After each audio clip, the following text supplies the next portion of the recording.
Eu quero pedir a você que abra sua Bíblia na carta de Paulo aos Efésios, capítulo 4, verso 1 ao verso 16. A mensagem de hoje, ela tem por título: Você não é uma peça solta, você faz parte do mecanismo de Deus. O tema que foi proposto ali naquela igreja foi a comunhão, a unidade da igreja, vivendo os fundamentos da unidade, né? E como é que a gente vive esses fundamentos? E aí eu trago esse título: Você não é uma peça solta, mas você faz parte do mecanismo de Deus. Os irmãos sabem que o pastor tem uma moto, né? O irmão Nilson diz que quando sente o cheiro de gasolina, ali já sabe que é o pastor que está chegando perto. A moto já tem um mês, 2 meses parada, está lá na garagem, toda desmontada. E aí tem um monte de peça solta, né? Tem peça que eu nem sei onde é que encaixa. Essa não é a realidade da sua vida. Você não está solto que nem um motor desmontado. Não, você faz parte do mecanismo de Deus. Você é importante para a obra do Senhor. Você é importante para a igreja. Você é importante para aquilo que Deus quer fazer na vida de outras pessoas. Mas você precisa obter essa consciência disso. Não é o pastor que vai abrir a tua cabeça e vai colocar isso lá dentro, não. Não é o irmão que está do teu lado que vai abrir a tua cabeça e vai colocar isso lá dentro, não. Você, mediante as Sagradas Escrituras, precisa compreender que você faz parte do mecanismo de Deus. E é uma das questões que nós temos falado aqui desde quando eu cheguei aqui na igreja. A gente até citou lá, eu nem quis citar, para os irmãos não dizerem, os irmãos da primeira igreja, que eu estava forçando a barra. Eu pedi para que a união de homens dissesse. Não foi, irmãos? Você não é um mero assistente. Você é participante do reino de Deus. Você faz parte de tudo aquilo que acontece. Você é peça-chave para que o reino de Deus, para que a obra de Deus aconteça. Você tem tanta importância quanto a figura pastoral. Você tem tanta responsabilidade quanto a figura pastoral. Vamos ler o que é que o texto nos diz? Efésios capítulo 4, verso 1 ao verso 6. Rogo, pois eu, preso no Senhor, que andeis como é digno da vocação que vos foste chamados, com toda humildade e mansidão, com longanimidade, suportando-vos uns aos outros em amor, procurando guardar a unidade do Espírito pelo vínculo da paz. Há um só corpo, um só Espírito, como também fostes chamados, em uma só esperança da vossa vocação. Um só Senhor, uma só fé, um só batismo, um só Deus e Pai de todos, que é sobre todos e por todos em todos. Mas a graça ela foi dada a cada um segundo a medida do dom de Cristo, pelo que diz: subindo ao alto, levou cativo o cativeiro e deu dons aos homens. Ora, se ele subiu, que é senão que ele também tinha descido antes para baixo da terra? Aquele que desceu é também o mesmo que subiu acima de todos nos céus, para cumprir todas as coisas. Ele mesmo deu uns para apóstolos, outros para profetas, e outros para evangelistas, e outros para pastores e doutores, querendo o aperfeiçoamento dos santos para a obra do ministério, para a edificação do corpo de Cristo, até que todos cheguemos à estatura da fé e ao conhecimento do Filho de Deus, que é o varão perfeito, à medida da estatura plena de Cristo, completa de Cristo, me perdoe. Verso 14, para que não sejamos mais meninos inconstantes, levados em toda a roda por ventos de doutrina, pelo engano dos homens, que com astúcia enganam fraudulosamente. Antes, seguindo a verdade, em amor, cresçamos em tudo naquele que é o cabeça, Cristo, do qual todo o corpo bem ajustado ligado pelo auxílio de todas as juntas, segundo a justa operação de cada parte, faz o aumento do corpo para edificação em amor. Amém? Deus, mais uma vez, Senhor, louvamos a Ti, agradecemos pela Tua graça, pelo Teu amor, pela palavra que nós lemos. Pedimos, ó Deus, a Tua iluminação, Senhor, para que nós venhamos trazer assim a interpretação mais fidedigna, Senhor, mais ortodoxa possível. Em nome de Cristo Jesus, nós cremos que a Tua palavra, Senhor, é que nos guarda, é que nos cura, é que nos desafia, Senhor, a sermos pessoas mais parecidas com o Teu Filho amado Jesus. Amém. Aumenta um pouquinho o meu retorno, por favor. Amados, nós, há algum tempo atrás, fizemos uma série de mensagens baseadas nas cartas do Apocalipse, e ali uma das primeiras cartas que nós trabalhamos, ou melhor, a primeira carta que nós trabalhamos foi a carta à igreja de Éfeso. E quando nós vimos essa mensagem, se você pegar lá nas transmissões, você vai ver que a introdução dessas duas mensagens são muito parecidas, porque a gente acaba trazendo um histórico da igreja. E a igreja de Éfeso, ela nasceu ali durante a terceira viagem de Paulo. Paulo havia chegado ali, havia encontrado o casal, né, que era Priscila e Áquila, que já estava pregando naquele local. Todavia, eles receberam o suporte do apóstolo Paulo, e quando Paulo chega na sua terceira viagem, eles fazem um trabalho mais intenso de evangelização, e dá-se, pois, início à igreja de Éfeso. Éfeso era a cidade central do Império Romano, ali na região da Ásia Menor. Alguns vão dizer que era a capital do Império Romano, ali na região da Ásia Menor, e exatamente na cidade de Éfeso, nós temos o templo da deusa Diana. A gente até comentou isso aqui há alguns dias, que o templo da deusa Diana é o que a história vai dizer, né, considerada uma das 7 maravilhas do mundo antigo.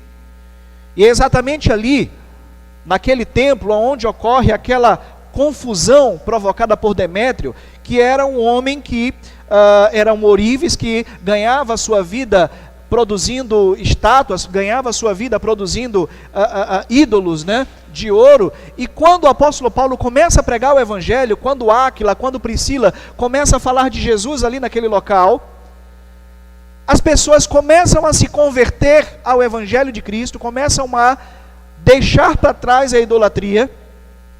E no capítulo 19 de Atos dos Apóstolos, a gente vai ver exatamente esse Demétrio criando uma tribulação, uma conturbação ali, de forma que Paulo e os seus seguidores, Paulo e os seus auxiliares foram perseguidos, né, naquela cidade.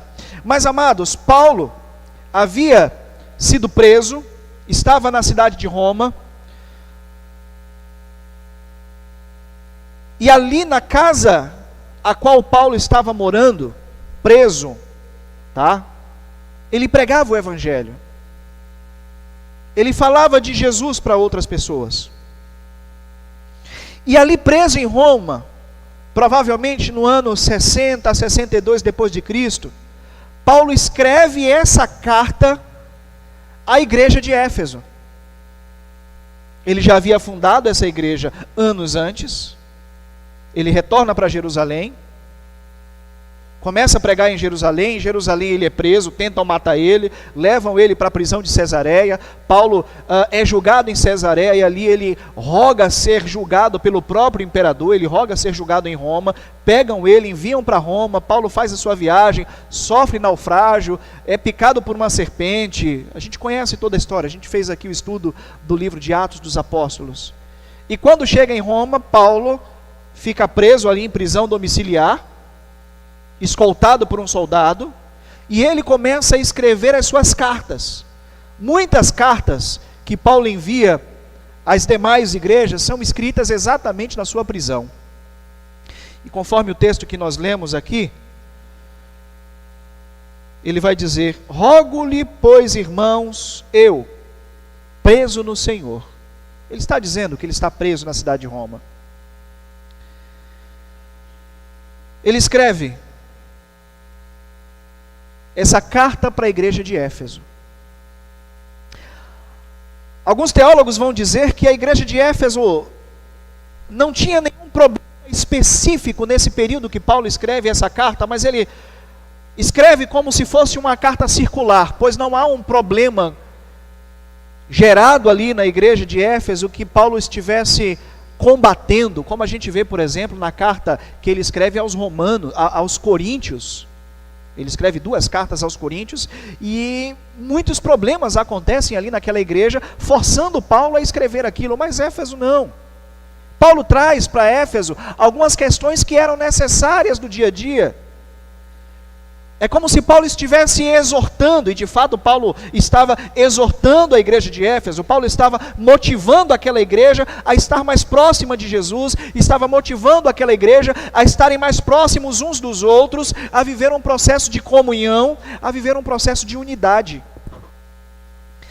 Décadas depois, irmãos, a igreja de Éfeso recebe outra carta, e a carta do Apocalipse de João. Nós acabamos de citar que quando fizemos, o estudo, a gente viu a introdução a essa carta.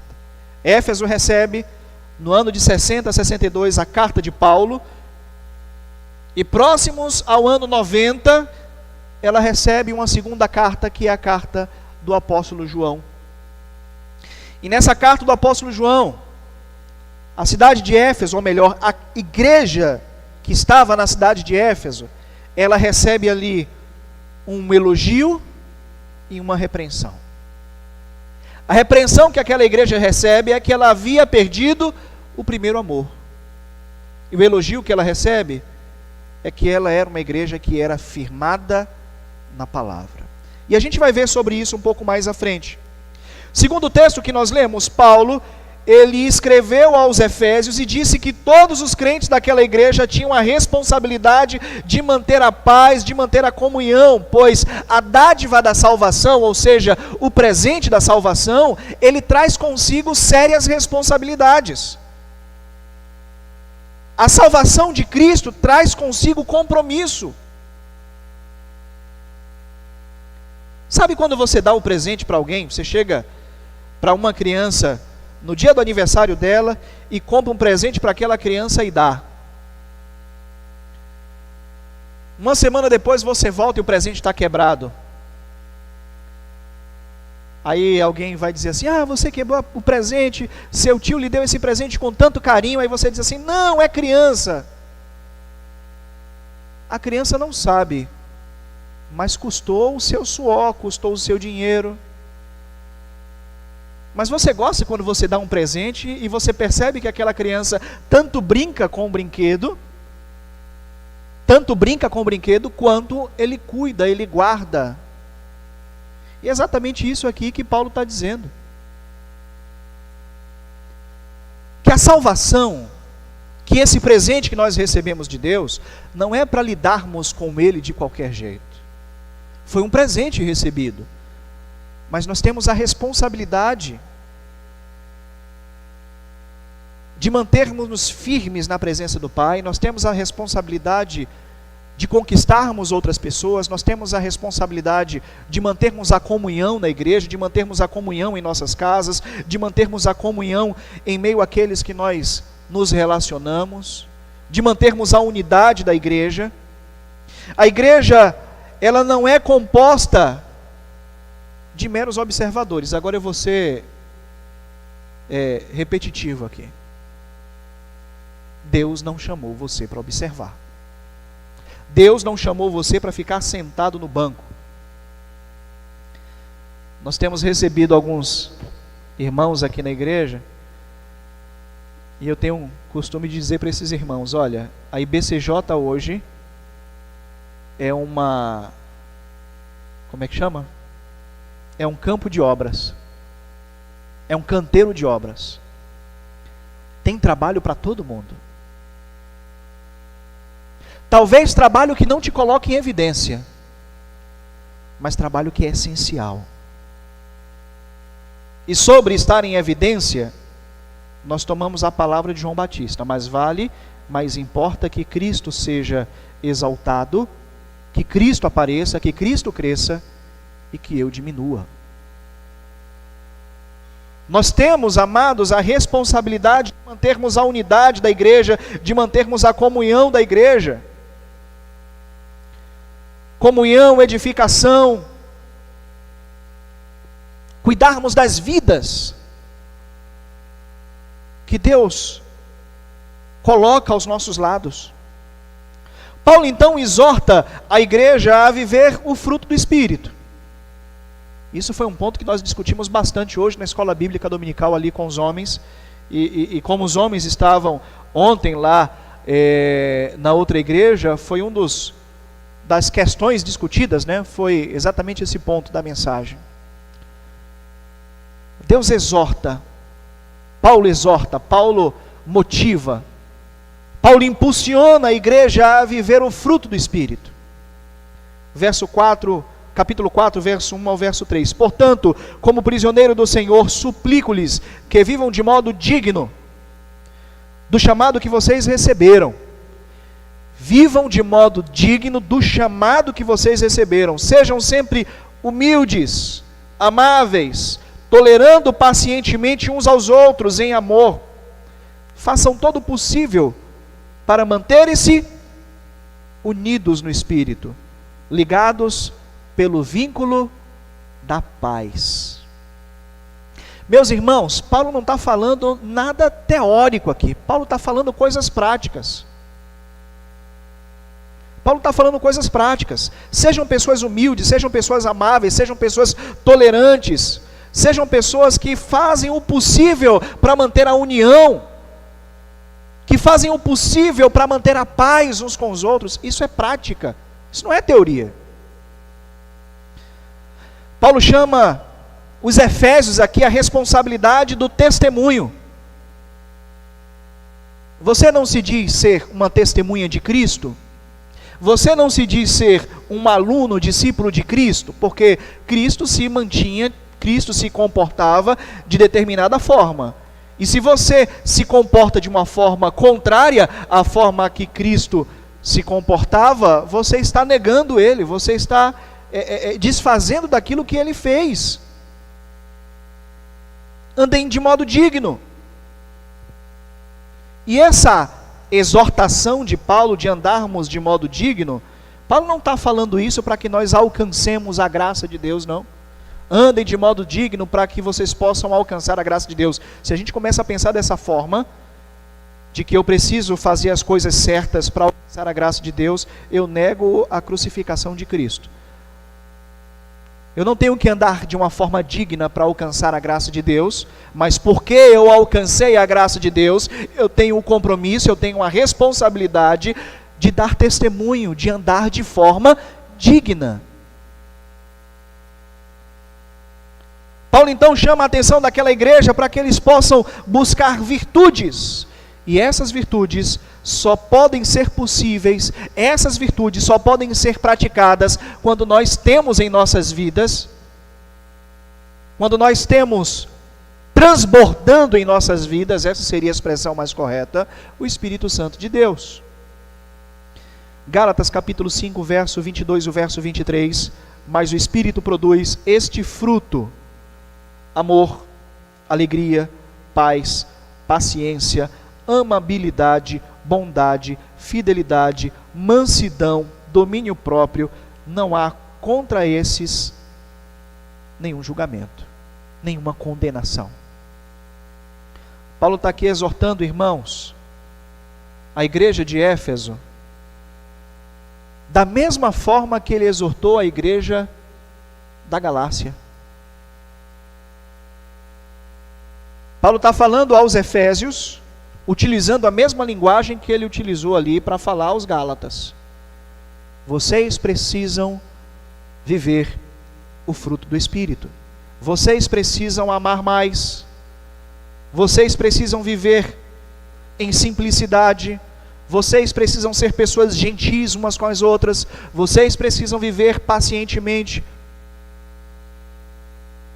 Até para que, diante das adversidades, diante das lutas, das dificuldades do dia a dia, isso para nós, porque para eles lá era a perseguição de Roma, vocês possam saber o que fazer. vocês possam ter paciência para respirar e dizer assim: Senhor, o que é que eu faço?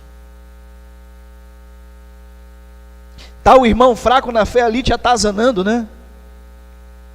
Paulo vai falar sobre os fortes, cuidar dos mais fracos, e você diz assim: Senhor, dai-me paciência, para que eu possa cuidar do meu irmão, para que eu possa ajudar o meu irmão a crescer na fé, a se fortalecer na fé. Amor, paciência, amabilidade, tendo em vista a unidade da igreja, tendo em vista a unificação dos nossos irmãos.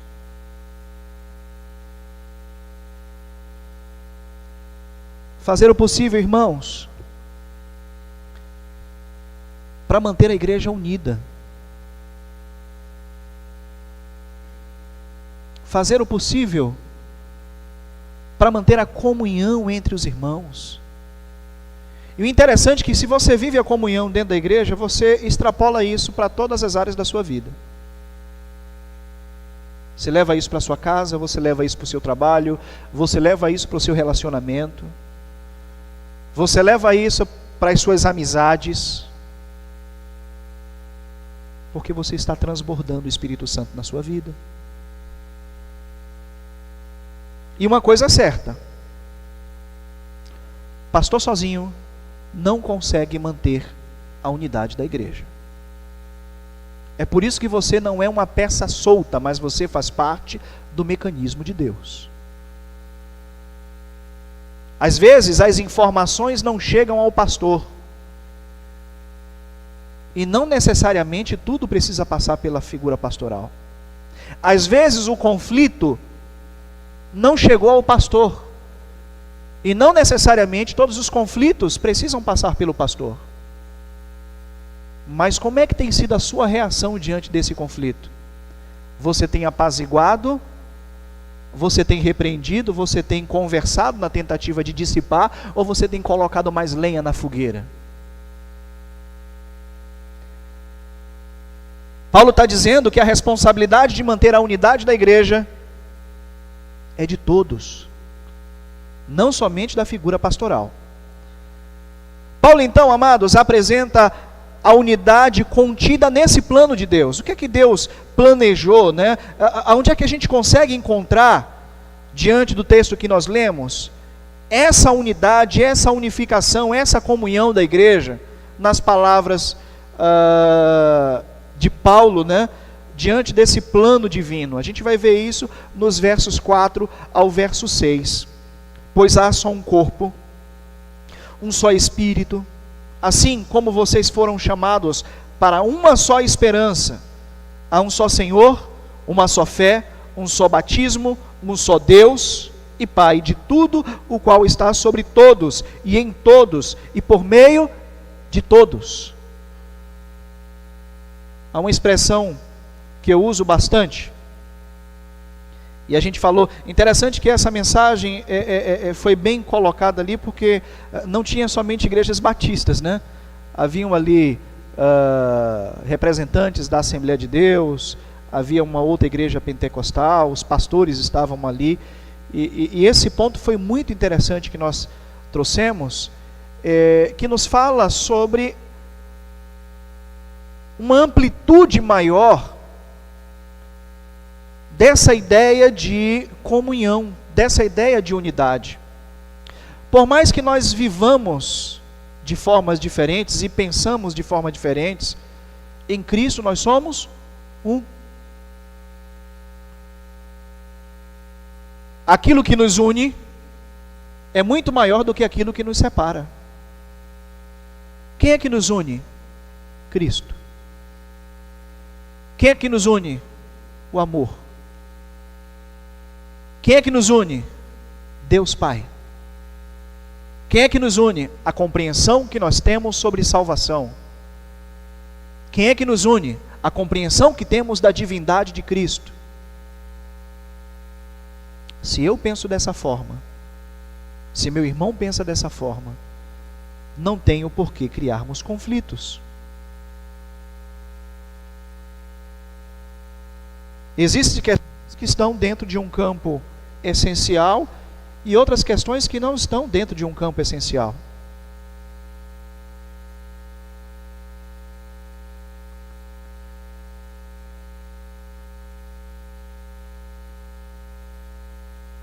Aqui na igreja a gente tem discutido bastante sobre esse tema, calvinismo e arminianismo. Isso vem sido discutido bastante na escola bíblica dominical, né? Estamos aí estudando a carta de Paulo aos Romanos, tanto na EBD quanto... A casa de Deus tem espaço para todos. Eu penso de uma forma, o meu irmão pensa de outra. Mas isso está no campo que não é essencial para a salvação, que não é essencial para a minha comunhão. Eu não dependo disso para ser salvo em Cristo Jesus, eu dependo de acreditar em Jesus. E isso nos fortalece. Eu posso viver em comunhão contigo sem problema nenhum, pensando de formas diferentes.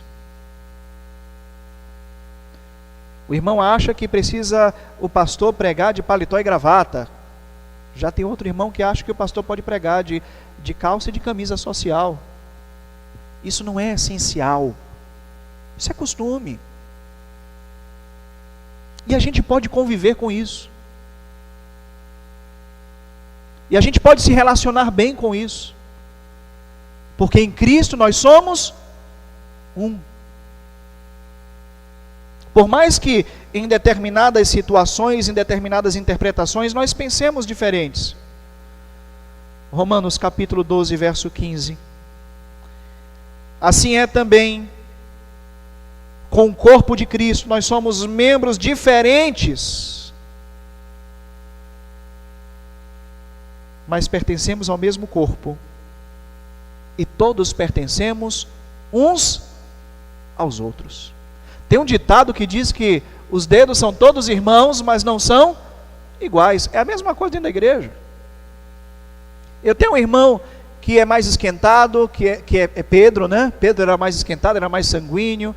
Eu tenho um irmão que é mais paciente. Eu tenho um irmão que gosta de fazer... A gente tem pessoas que pensam de formas diferentes. Mas o texto está dizendo aqui que nós pertencemos uns aos outros e nós pertencemos a Cristo. Somos membros do mesmo corpo.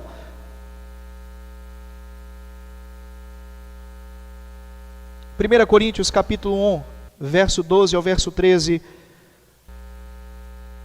Paulo diz o seguinte, que a gente precisa ficar atento com ensinamentos que divergem disso. Com ensinamentos que desfazem dessa comunhão, que desfazem dessa unidade. E aí ele diz o seguinte aqui: eu refiro-me ao fato de alguns dizerem que eu sigo Paulo, enquanto outros afirmam que eu sigo Apolo, e outros dizem eu sigo Pedro, ou ainda eu sigo a Cristo. Acaso Cristo foi dividido? Acaso Jesus ensinou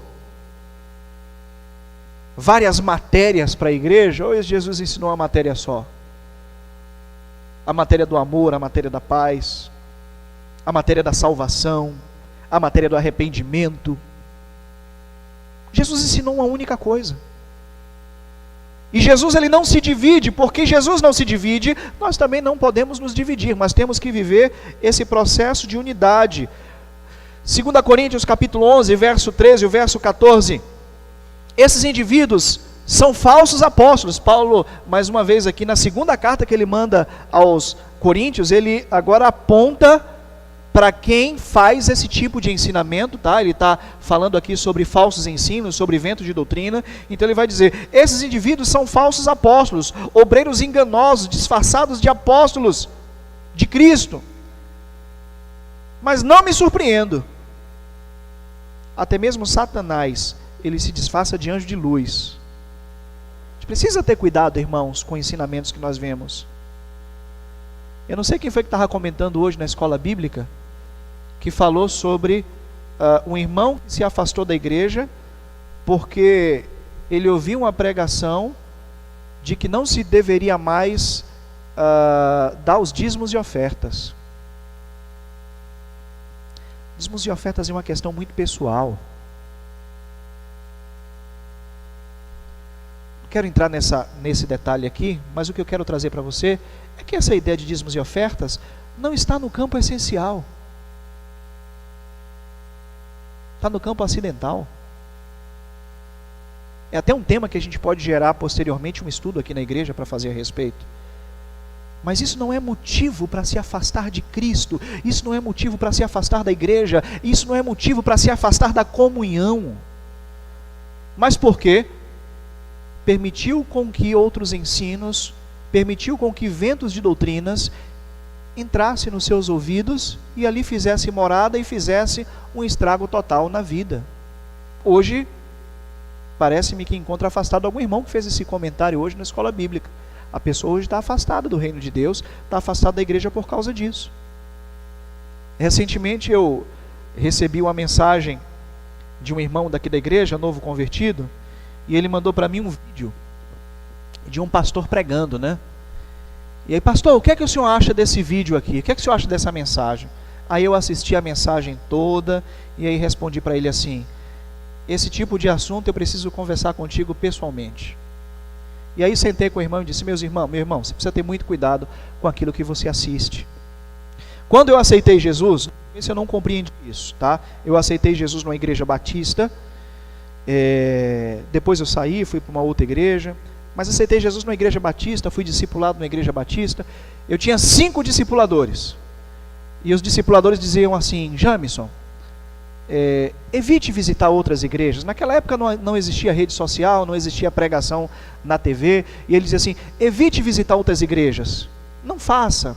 E eu não entendia porquê, eu achava que o irmão ali queria me prender. Mas irmãos, quando nós começamos a ouvir várias pessoas, principalmente no começo da nossa fé, isso é maléfico, porque nós não geramos, sabe, um conhecimento prévio. Nós não saímos da postura que Paulo vai dizer aqui um pouco mais adiante, de pessoas ingênuas na fé, de neópios na fé. E aí nós somos conduzidos a ventos de doutrinas, a ensinamentos que nos afastam mais de Deus do que nos aproximam. É por isso a necessidade que nós temos de nos apegar às Sagradas Escrituras, e nesse processo, tá? Hoje, antes de você sair de casa e vir para a igreja e ouvir o pastor Jamison pregar, você já assistiu 3, 4 pregações durante a semana de outros pastores famosos, que talvez a linha de pensamento não seja a mesma linha de pensamento, que talvez a doutrina básica não seja a mesma, e muito mais prejudicial ainda, talvez sejam heresias. É por isso que Paulo chama a atenção aqui, que ele não se surpreende, porque o anjo, o Satanás, se transforma em um anjo de luz e engana muita gente. Paulo então ensina, amados, que Deus, ele distribui dons para cada crente. Você está sentado aí no teu banco, você tem um dom. Deus te presenteou com um dom. Deus te presenteou com uma habilidade. E essa habilidade, ela tem a finalidade de contribuir para o crescimento e manutenção do reino de Deus. Verso 11 e o verso 12, ele designou alguns para apóstolos, outros para profetas, outro para evangelista, outros para pastores e mestres. E aqui eu quero que você observe o que Paulo vai dizer nesse ponto. Essas pessoas, eles são responsáveis por preparar o povo santo para a realização da sua obra e para edificar o corpo de Cristo. O que é que ele está dizendo aqui? Que a liderança da igreja, ela tem uma finalidade: treinar a igreja para evangelizar, para testemunhar, para falar de Jesus. Você tem esse dom.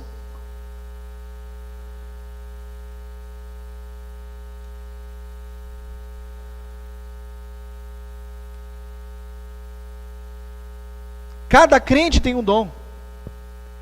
Cada crente tem uma habilidade dada por Deus.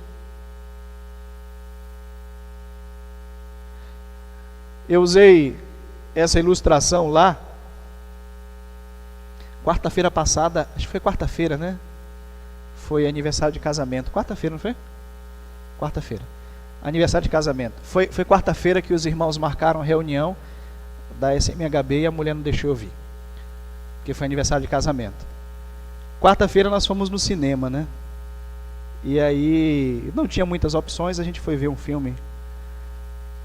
E a irmã Leoni gosta muito de filme baseado em história real. Eu já gosto mais de filme mais ficção científica, né? Gente voando, soltando raio, essas coisas. E aí ela disse assim: eu não gosto desse tipo de filme porque parece muito mentiroso. A pessoa apanha, mas não morre, né? Acontece tudo, não morre. Eu não gosto de filme de super-heróis, né? A grande questão é que ela não compreende que ali existem super-heróis, tá, no cinema, que receberam certas habilidades, outros não receberam.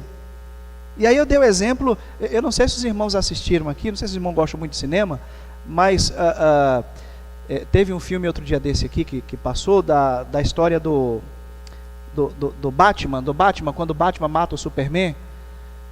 Tu viu que ele se preparou todo, né, de kryptonita para poder enfraquecer, porque ele sabia que se ele não tivesse aquilo ali, ele morria rapidinho. Porque ele não tem habilidade nenhuma, ele não tem superpoder nenhum. E aí ele precisava de alguma forma se munir para poder ganhar. A gente precisa entender isso, porque lá no cinema existem qualidades específicas. Por que eu estou trazendo isso aqui, irmãos? Claro que isso aqui é para a gente descontrair um pouquinho. Deus, Ele distribuiu para a igreja, tá? E para todos, qualidades específicas. Habilidades que você tem, que não te transforma em super-heróis, que não te transforma em pessoas extraordinárias, mas são qualidades que são necessárias para manter a unidade da igreja. O irmão Nilson tem uma facilidade imensa de gravar versículos e de pregar. Eu gostaria que Deus me abençoasse de tal forma que eu tivesse a memória do irmão Nilson, que me desse a habilidade para tocar teclado como o irmão Gildásio, a tocar violão como o irmão André, mas eu não tenho.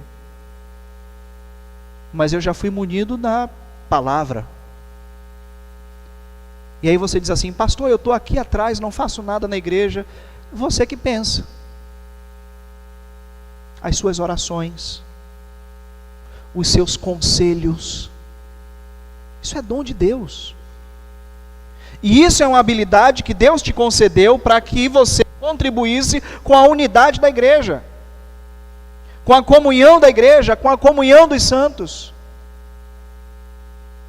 E isso foi concedido por Deus. Olha só o que é que nos diz Paulo na sua primeira carta aos Coríntios, capítulo 12, verso 7. A cada um de nós foi concedida a manifestação do Espírito para benefício de todos. O dom que você recebe não é seu, é para crescimento da igreja. Percebe? Quando eu sempre dou oportunidade para que os irmãos possam vir pregar, porque vai ter um momento em que o pastor Jamison não vai estar aqui. O pastor Jamison vai sair de férias, não sei. E a igreja precisa assumir essa responsabilidade, como assumiu no passado e tem assumido. Hoje nós temos o irmão Nilson, o irmão André, o irmão Gildásio, que me dão suporte na palavra. Essa quantidade de pessoas precisa crescer. Observe que há algum tempo atrás, nós tínhamos uma deficiência muito grande em relação ao ministério de louvor. Deus então traz aqui irmão Fabrício para que pudesse fazer todo aquele trabalho. Os irmãos viram aqui Renan subir e assumir a bateria, e quantas vezes nós ficamos louvando a Deus aqui nos nossos prelúdios com Renan cantando e tocando violão. Isso é dom de Deus, que é concedido a cada um de nós, para benefício de todos, para a unidade da igreja. Paulo, então, amados, expressa o objetivo final da distribuição desses dons. Bom, para que serve tudo isso então?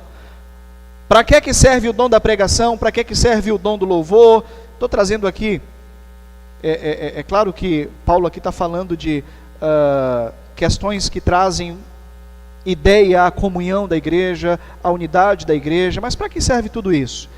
Verso 13 ao verso 16, até que todos alcancemos a unidade da fé e do conhecimento do Filho de Deus, que produzem, amadureçamos e cheguemos à completa medida da estatura de Cristo, e então não seremos mais imaturos como crianças. Ou seja, Paulo está dizendo que tudo isso serve para que a igreja cresça, para que a igreja seja edificada, para que nós não sejamos mais imaturos como crianças, nem levados de um lado para outro, empurrados por qualquer vento de doutrina,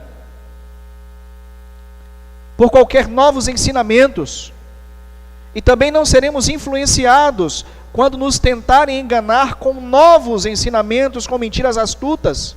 Em vez disso, falaremos a verdade em amor, tornando-nos, em todos os aspectos, cada vez mais parecidos com Cristo, que é o cabeça. Ele faz com que todo o corpo se encaixe perfeitamente e que cada parte, ao cumprir a sua função específica, ajuda as demais a crescer, para que todo o corpo se envolva e seja saudável em amor. Esse é o objetivo dos dons. Esse é o objetivo de trabalharmos a comunhão. A unidade e a harmonia, a comunhão plena, elas só podem ser possíveis quando a igreja está firmada na palavra de Deus, no conhecimento do Filho de Deus, porque dessa forma, irmãos, nós não seremos varridos por ventos de doutrinas. A palavra que Paulo vai utilizar aqui é engano, para que nós não sejamos enganados. Cubeia, que vem de cubos, que vem de dado, jogo de azar, fraude. Que nós não caiamos em fraudes. É por isso que precisamos estar firmes na palavra. E é interessante que eu convido você agora a voltarmos para a introdução da mensagem. A igreja de Éfeso compreendeu essa exortação do apóstolo Paulo. Lembra que eu falei que a igreja de Éfeso recebeu a segunda carta? Que foi a carta de João no Apocalipse? Olha só o que nos diz Apocalipse 2:2. Isso, irmãos, quase 30 anos depois de ter recebido essa carta do apóstolo Paulo. Conheço as suas obras, o seu trabalho que é árduo e a sua perseverança. Eu sei que você não pode tolerar homens maus, que pôs à prova os que dizem ser apóstolos, mas não são, e descobriu que eles eram impostores. Está vendo como é que, ao receber a palavra de Paulo, a exortação de Paulo, a longo prazo, a igreja alcançou exatamente essa expectativa que Paulo tinha? É claro que essa carta que João escreveu, houve ali esse elogio, mas também houve o fato deles terem perdido o primeiro amor. Mas era uma igreja que se mantinha íntegra na palavra, que não permitia com que falsos ensinamentos minassem no meio do povo. E isso nós precisamos aprender. Paulo adverte, irmãos, a igreja de Éfeso, para que eles não fossem pessoas imaturas, pessoas neópias, meninos, criança, bebê. Ontem nós tivemos aqui o culto do bebê, né? Ontem foi o dia dos Benjamins. 2 Benjamins aqui no culto do bebê. Mas observe uma coisa. Se eu quisesse pegar o Benjamin no colo da irmã Dal, talvez a irmã Dal até resistisse um pouquinho, né? Mas o Benjamin resistiria? Sim ou não? Fala igual o irmão Anderson. Sim ou não? Não resistiria. E aí viria outra pessoa e pegaria ele no meu colo. Ele resistiria? Ele podia ser levado por qualquer pessoa. É exatamente isso aqui que Paulo está dizendo. Não sejamos meninos. Só que a expressão utilizada por Paulo aqui, menino, hemneópio, seria bebê.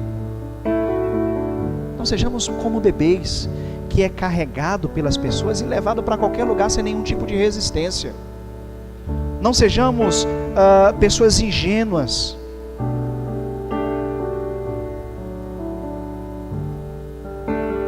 Mas que sejamos pessoas totalmente redimidas, rendidas aos pés do Senhor, à vontade do Senhor. E dessa forma, a proclamação do Evangelho, ela se torna eficiente.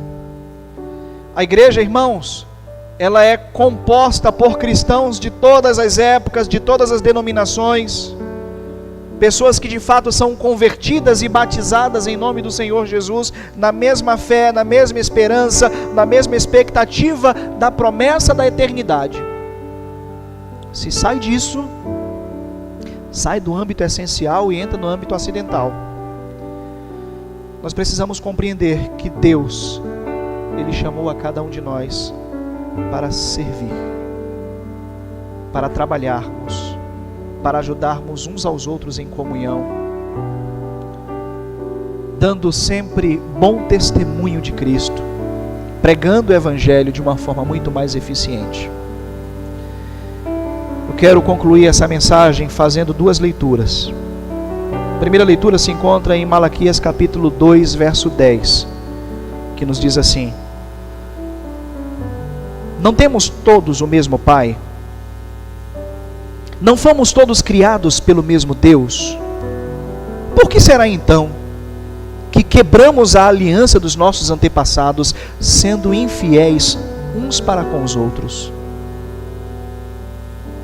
Por que a gente entra em conflito? Por que a gente briga? Por que quando não existe problema, a gente gera problema?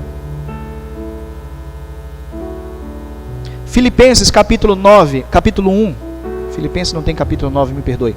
Filipenses capítulo 1, verso 9 e o verso 27. Oro para que o amor de Deus transborde cada vez mais e que vocês continuem a crescer em conhecimento e discernimento.